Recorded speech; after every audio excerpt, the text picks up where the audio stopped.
కంచుకచర్ల మండలం పేరకలపాడు గ్రామంలో హర్ ఘర్ తిరంగా కార్యక్రమం 15వ తారీఖున నిర్వహించారు. పేరకలపాడు గ్రామ సర్పంచ్ మన్నె సాత్విక తన సొంత డబ్బులు 1,11,550 రూపాయలు ఖర్చు చేశారు. కంచుకర్ల మండల పరిషత్ కార్యాలయంలో పేరకలపాడు సర్పంచ్ మన్నె సాత్విక మీడియాతో మాట్లాడుతూ కంచుకచర్ల మండల పరిషత్ అభివృద్ధి అధికారిని శిల్ప దొంగ బిల్లులు పెట్టి డబ్బులు తీసుకున్నారని ఆరోపించారు. సర్పంచ్ సాత్విక మేము ఎన్నిసార్లు ఎంపీడీఓను అడిగినా ఇంకా డబ్బులు పడలేదని సమాధానం చెప్పారు. మాకు ఎంపీడీఓ అధికారిపై అనుమానంతో సమాచారం హక్కు చట్టం ద్వారా వివరాలు తీసుకుంటే ఎంపీడీఓ అవినీతి మాకు తెలిసిందే. ఎంపీడీఓ శిల్ప విధుల్లో చేరినప్పటి నుంచి కంచుకర్ల మండలంలో చాలా చోట్ల అవినీతికి పాల్పడ్డారు. ఉన్నతాధికారులను స్పందించి కంచుకచర్ల మండల పరిషత్ అధికారిని పైన చర్యలు తీసుకోవాలని సర్పంచ్ సాత్విక కోరుతున్నారు.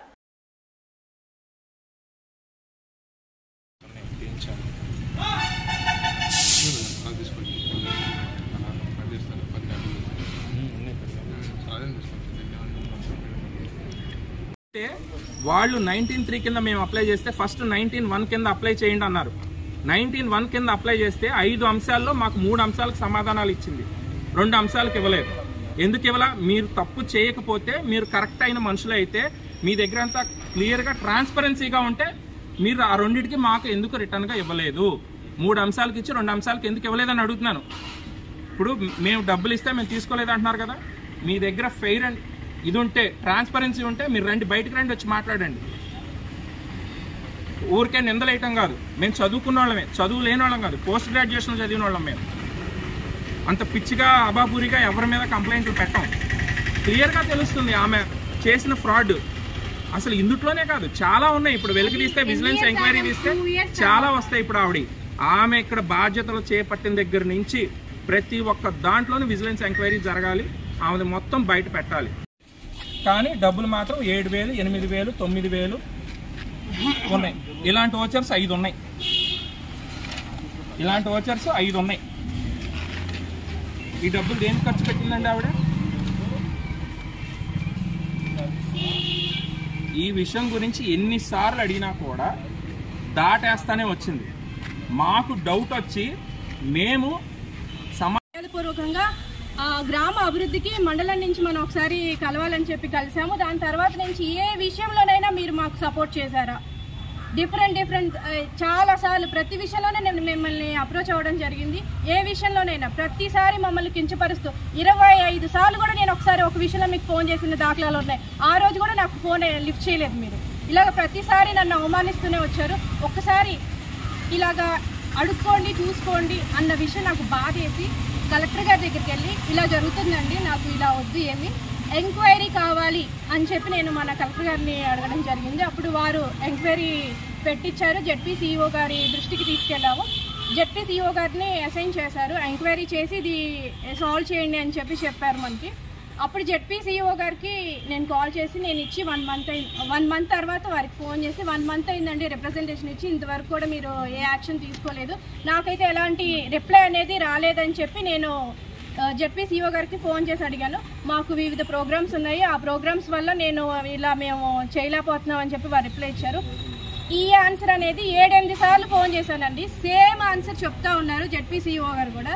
ఒక్కసారి ఆలోచించండి. ఇలాగా అవినీతి అధికారులని మీరు చట్టపరంగా కానీ అసలు మీ దృష్టికి తీసుకురాకుండా మీరు ఉంటే విద్యావంతులైన మాలాంటి వాళ్ళ వ్యవస్థల మీద నమ్మకం అనేది కోల్పోవడం జరుగుతుంది. కాబట్టి తక్షణమే మీరు 2-3 రోజుల్లో మీరు దీన్ని సాల్వ్ చేయవలసిందిగా జెడ్పీసీఓ గారిని కోరుకుంటున్నాను. అమృత్ సరోవర్లో ఉన్నాయండి ఫేక్ బిల్ అండి. Half of the amount fake బిల్సే ఉన్నాయండి. ఈ రోజు ఈ మీడియా సమావేశం యొక్క ముఖ్య ఉద్దేశం ఏంటంటే, జనరల్గా నేను మా పార్టీ కార్యక్రమాలకి నేను కంచించర్లో రోజు తిరుగుతూ ఉన్నాను. కొంతమంది నా దగ్గరకు వచ్చేసి మీరు ఆ అమౌంట్ తీసేసుకున్నారంట కదా, ఇచ్చేసారంట కదా, మీరు ఎంపీడీఓ గారు డబ్బులు ఇచ్చేసారంట కదా అని నా దగ్గరకు వచ్చి నన్ను అడుగుతుంటే, నాకు తీసుకోకుండానే నన్ను ఎలా అసలు ఇలా ప్రచారం ఎలా చేస్తున్నారు వీళ్ళు నా గురించి అని చెప్పి ఆవేదన చెంది నేను ఈ విషయాన్ని మీ అందరికీ చెప్పాలి, అందరికీ తెలియాలి అని చెప్పి ఈరోజు ఈ మీడియా సమావేశం అనేది నేను నిర్వహించడం జరిగిందండి. కాబట్టి ఖచ్చితంగా ఈ 2-3 రోజుల్లో కనుక మీరు ఎటువంటి యాక్షన్ తీసుకోకపోతే ఉన్నతాధికారులు నేను చట్టపరమైన చర్యలకి వెళ్ళిపోతానని చెప్పి కోర్టును ఆశ్రయిస్తానని చెప్పి తెలుపుకుంటూ ఈ మీడియా సమావేశానికి వచ్చిన ప్రతి ఒక్కరికి థ్యాంక్ యూ. అడిగాను మండల ఆఫీస్లో కరోనా టైంలో ఖర్చులు కావచ్చు, ఇలాగ 5 అడిగితే అందులో నాకు 3టికి సమాధానం ఇచ్చారు. అది ఎలా ఇచ్చారంటే 1 ఇయర్ తర్వాత ఎటువంటి సమాచార హక్కు చట్టం కింద అప్లై చేసిన 1 ఇయర్ లోపల ఎటువంటి ఆన్సర్ ఇవ్వలేదు.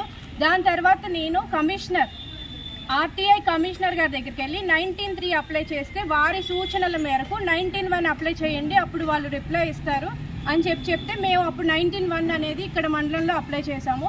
అప్పుడు అప్లై చేసిన తర్వాత 3టికి సమాధానం చెప్పారు వీళ్ళు, 2టికి సమాధానం చెప్పలేదు. ఏంటండి ఇలా ఇచ్చారు, ఈ 3టిలో కూడా ఈ 3 ఇచ్చారు, మిగతా 2 ఎందుకు ఇవ్వలేదు అంటే నాకు రిటర్న్గా ఇవ్వనవసరం లేదు, మీరు ఆఫీస్ పని వేళల్లో వచ్చి చూసుకోండి అని చెప్పారు. ఆ రైట్ మాకున్నాయి, కావాల్సి వస్తే ఎవరైనా అడుక్కోవచ్చు అనే వర్డ్ అనేది మన ఎంపీడీఓ గారు ఒక ప్రజాప్రతినిధిని పట్టుకొని అలా ఆ వర్డ్ అనేది యూజ్ చేశారు. మిగతా 2 ఉన్నాయి చూసారా, అమృత మహోత్సవం అనేది అందులో ఒకటి. అమృత మహోత్సవంలో కూడా నేను పెట్టిన బిల్స్ని ఆమె క్లెయిమ్ చేసుకోవడం జరిగింది డబ్బులు. అలాగే ఫేక్ బిల్స్ కూడా అందులో చాలా ఉన్నాయి. ఇవన్నీ మీకు ప్రూఫ్తో సహా మీ అందరికీ నేను ఇప్పుడు సబ్మిట్ చేస్తాను. ఒక్క ప్రజాప్రతినిధిని మీరు అడుక్కోవచ్చు చూసుకోవచ్చు అని మాట్లాడడం ఎంతవరకు కరెక్టో మీరందరూ కూడా నాకు చెప్పాలి.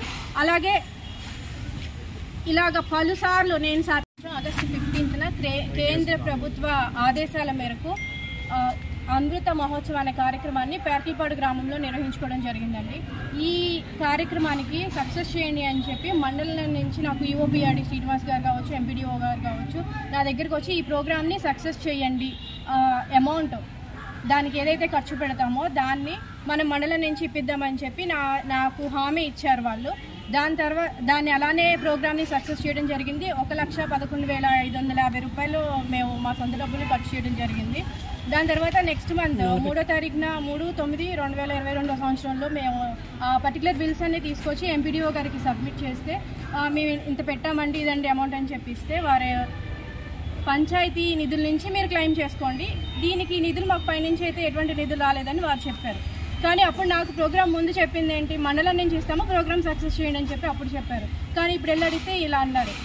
దీన్ని ఎన్నిసార్లు అడిగినా వాళ్ళు ఇదే ఆన్సర్ చెప్తాంటే దీన్ని కలెక్టర్ గారి దృష్టికి నేను తీసుకెళ్ళాను. డిఫరెంట్ టైమ్స్లో వెళ్ళి నేను అర్జీలు ఇచ్చుకోవడం జరిగింది. వారు నాకు మండలం నుంచి వీళ్ళకి డబ్బులు కేటాయించండి అని చెప్పి అనౌన్స్మెంట్ ఇవ్వడం జరిగింది. కలెక్టర్ గారు మండలానికి ఇచ్చారు. అయినా కానీ కలెక్టర్ గారి ఆదేశాలను కూడా వీళ్ళు ధిక్కరించి నాకు ఎటువంటి అమౌంట్ అనేది ఇవ్వలేదు.